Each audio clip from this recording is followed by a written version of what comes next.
So in this video, I'd like to go over some of the utensils that you would need to prepare just real basic meals at your house. And I want to start with the absolute bare necessities first. And if I had to run out of the house due to a zombie apocalypse, this is what I would take with me. A cutting board that's wooden. This one is bamboo. A vegetable peeler, a fork, a wooden spoon, a plastic spatula. This one's silicone, and as you can see, it's super flexy, which is really great for scraping bowls, and just a general good heavy-duty can opener. The next thing I would add to it is a 2-cup glass measuring cup, and I would not take these with me necessarily, but it's a good thing to have if you're starting out and you're just wondering what to add. These are just measuring spoons from 1 tablespoon to a 1/4 teaspoon. And if you're doing any kind of baking or anything, you're going to need at least 1 set of measuring spoons. I recommend, if you can find them and they're cheap, get 2 sets. I have a set of black ones and white ones, and typically if you're cooking something even remotely elaborate, you're going to end up needing multiple sets because they'll be dirty. The next thing, if I was going to maybe say like a tiny house, I would add a pasta scooper, a ladle, which you can see ours is well used and much loved. I think this was my grandma's. This was definitely my grandma's, a plastic spatula. And I added a whisk that you can tell is from my mixer. And the reason I did this and not, I didn't pick my, my handheld whisk, is because I'm all about using things multiple ways. And this whisk is totally fine to use in your, to hold in your hand. You don't have to pull out the whole mixer if you're just mixing up some eggs or something. You see a full set in addition to the glass. This is all in addition to what I already have.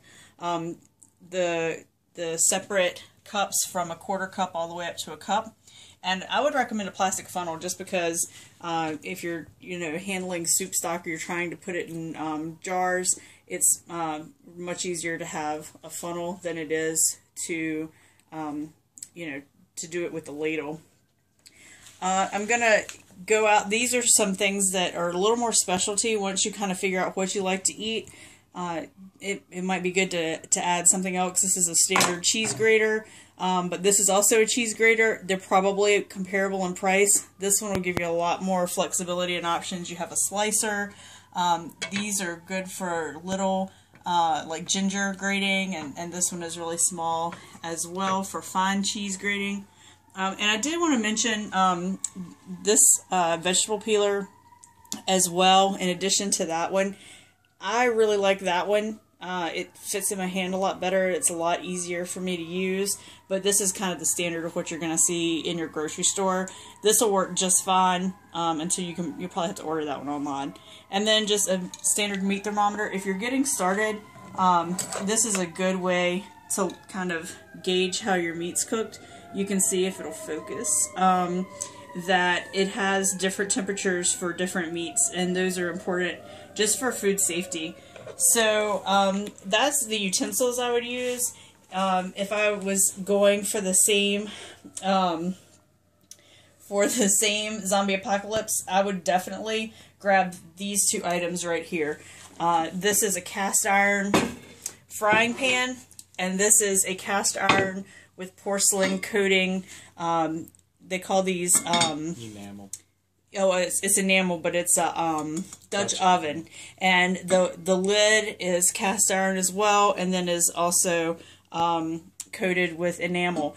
And the reason I would take these 2 is because you can cook on any kind of heating surface, from hot coals all the way up to an industrial, professional kitchen. You can use these. They are a little bit heavier, and they do require a certain amount of care, but they're not quite as heavy-duty care-wise as copper. You do need to know how to season and properly care for cast iron, but that's really simple. and it's very, very basic. I can do pretty much everything, including baking bread, in this. And then if you were to go out to the next kind of level from a zombie apocalypse to maybe like a tiny house, I would recommend having at least one Pyrex glass dish for baking casseroles and things like that, and at least one, if not multiple, small saucepans, because these are great for boiling eggs and, you know, cooking small batches of soup, or if you needed to make tea or coffee, you could heat your water up in this. And you can use these on any surface as well, although it might be a little harder to cook on coals with this. One thing I do want to note is if you're going to get stainless steel, make sure it has a copper bottom, or copper on the inside of the bottom. And just one more note, aluminum pots are really inexpensive, and I absolutely under no circumstances recommend anybody eating out of aluminum. It reacts with your food, and it can cause lots of problems in your body. So either go stainless steel or cast iron. Those are your best options, in my opinion. Pyrex is really great because you can, like I said, you can do a lot of stuff with it. So that's just a really quick overview of what utensils and pots and pans are, just kind of a bare minimum. We have a lot more that we use because we do a lot of cooking. But if I had to pick the least items that I possibly could to cook on a regular basis, this would be it. We'll do another video with appliances that we use on a regular basis, just so you can get an idea of how to do that as well. There's two things you missed. Why do we have this on our list? A pizza cutter. Well, the pizza cutter, you know, let's be realistic. There may be a point where you want to do a frozen pizza. That's why I had them. But as you progress up in your cooking, you can cut a lot of things with this. You can make granola bars for your family. You can make sushi, and yeah, like you guys are thrilled about this, but you can cut. Right. Right. It is a really nice tool if you're doing something where you're cutting like that. If you wanted, you could even make pasta with that and just roll your pasta out and just zoop, zoop, zoop. It'd be faster and easier than doing a knife. If you do focaccia bread or anything like that, biscotti, I mean, you can get really flamboyant, I guess, with your food, but this tool is really handy for way more than just frozen pizzas. And the last thing,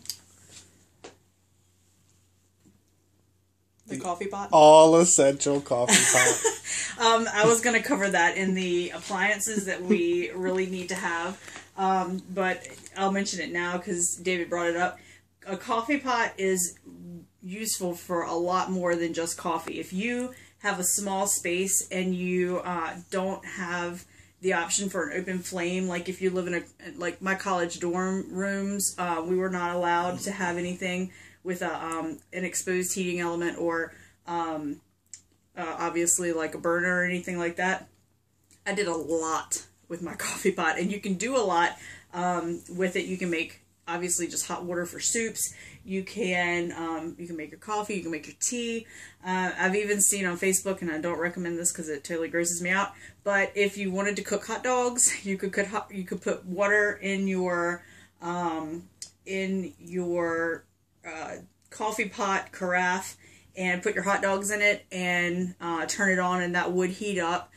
That's totally not ideal and totally grosses me out because I feel like it would contaminate my coffee, but that is another option. Oh, and I did forget, I wanted to mention our table. This is an IKEA table. We live in a small apartment. We have about 625 square feet here. We're in the city, and this table has been absolutely great because as you can tell, it's a table with leaves. So what we do a lot of times is we'll fold both sides down and rotate it around and slide it right up against the wall, and it gives us our kitchen floor back. But we can also fold it out. We can very easily feed 6 people in here. The problem that we have is chairs. We don't have enough chairs, or space. It gets really tight in here really quick. But we can feed 6 if we needed to, and we most of the time use it for prep. So just a couple of things. Again, you can cook from campfire to industrial kitchens with just this amount of tools.